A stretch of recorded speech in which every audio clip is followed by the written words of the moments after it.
Juan at ang inang nagdadalamhati.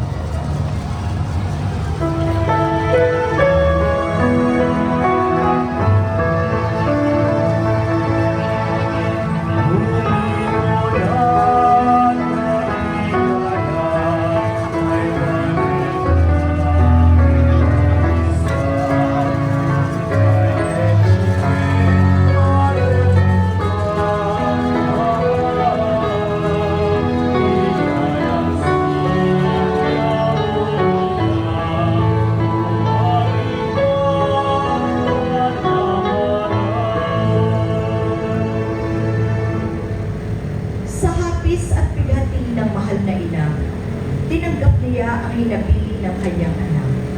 Tinuring ni Maria na kanya ring anak ang mga alagad ni Jesus. Hindi niya pinabayaan ng mga ito hanggang sa mga huling yugto ng buhay niya. Ang salitang Eche Mater Tua ay nangangahulugang narito ang iyong anak.